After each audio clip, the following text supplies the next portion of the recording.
श्री राजेश वर्मा।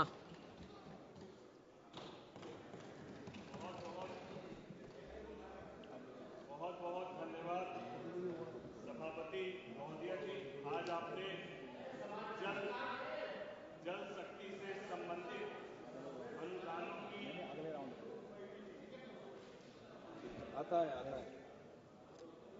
राजेश वर्मा जी, mic. हाँ, बोलिए बोलिए बोलिए। बहुत बहुत धन्यवाद सभापति महोदया। आज आपने जल शक्ति से संबंधित अनुदानों की मांग पर बोलने का अवसर दिया। इसके लिए मैं अपनी पार्टी लोक जनशक्ति पार्टी रामविलास, अपनी खगड़िया लोकसभा की जनता की तरफ से, अपने नेता चिराग पासवान जी की तरफ से आपका बहुत बहुत आभार और धन्यवाद व्यक्त करता हूं। साथ ही साथ मैं अपने देश के यशस्वी प्रधानमंत्री आदरणीय नरेंद्र मोदी जी और जल शक्ति मंत्रालय के माननीय मंत्री आदरणीय श्री CR पाटिल जी का भी आभार और धन्यवाद व्यक्त करता हूं, क्योंकि इस मंत्रालय को पिछले वर्ष की तुलना में इस वर्ष लगभग 53% यहां पर ज्यादा राशि का आवंटन किया और जो बढ़कर लगभग 99,503 करोड़ रुपया हुआ। इसके लिए मैं मंत्रालय को और आदरणीय प्रधानमंत्री जी का धन्यवाद देता हूं, क्योंकि इस राशि से हर घर जल का नल और हर खेत में सिंचाई के पानी को सुनिश्चित करने का काम सरकार कर रही है।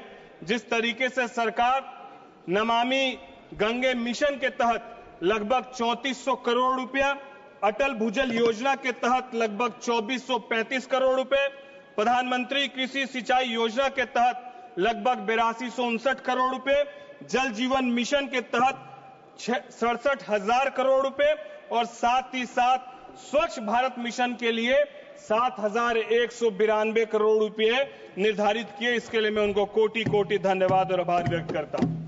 सभापति महोदया, जहां एक तरफ यह मंत्रालय आम लोगों को स्वच्छ जल आपूर्ति करा रहा है, वहीं पर इस मंत्रालय से देश की एक बड़ी आबादी जो कहीं ना कहीं खुद को एक बड़ी आबादी जो सनातनी सोच और सनातनी विचारधारा के साथ हम लोग चलने वाले जो लोग हैं, जो नदियों के जल को भी, नदियों के पानी को भी हम लोग आस्था की तरह देखते हैं। इस मंत्रालय ने नदियों को भी स्वच्छ करने का काम किया है और एक बड़ी आबादी जो महाकुंभ में आज अपने आप को वहां पर डुबकी लगाकर पवित्र महसूस करती है, उसके लिए बड़ा योगदान मंत्रालय का हुआ। इसके लिए मैं मंत्रालय को कोटि कोटि धन्यवाद देता हूं। सभापति महोदया, बिहार में 38 में से 19 जिले ऐसे हैं जो बारिश की कमी से प्रभावित होते हैं और वर्ष 2024 में बाढ़ से लगभग 11 लाख की आबादी जो है वो प्रभावित हुई है। तो हम लोग के लिए, बिहार के लोगों के लिए, हम लोग ये बड़ी विडंबना है कि एक तरफ हम लोग बाढ़ से पूरी तरीके से प्रभावित होते हैं, वहीं दूसरी तरफ हम लोग सुखाड़ की भी मार को झेलते हैं।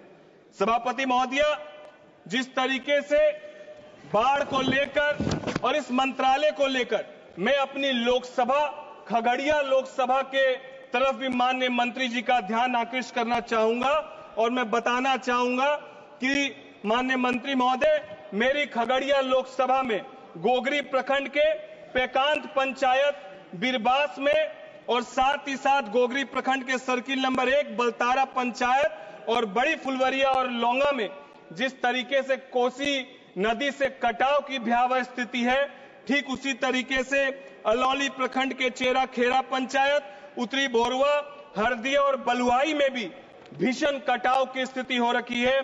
खगड़िया प्रखंड के रहीमपुर दक्षिणी पंचायत में, मथुरा दियारा में और सहरसा जिले के सिमरी बख्तियारपुर प्रखंड के गोगसम में कोसी नदी से भयावह स्थिति है। मैं सभापति महोदया आपके माध्यम से माननीय मंत्री जी से कहना चाहता हूं, जहां राज्य सरकार प्रत्येक वर्ष लगभग 1,000 करोड़ राहत के लिए और केंद्र सरकार भी NDRF के माध्यम से लगभग 1,000 करोड़ रुपए प्रति वर्ष राहत के लिए बिहार को देने का काम करती है, वहीं पर जिस तरीके से कटाव और जिस तरीके से बाढ़ की आपदा है, उसके अस्थायी समाधान के लिए किस तरीके से बोल्डर पिचिंग का काम मेरी लोकसभा और बिहार के वो तमाम जिले जहां पर बाढ़ के कारण भारी त्रासदी होती है, उस ओर हम चाहेंगे कि माननीय मंत्री जी का ध्यान उस ओर मैं आकृष्ट करना चाहता हूं। और साथ ही साथ एक बड़ी समस्या जो हमारी लोकसभा और बिहार के कई जिलों में है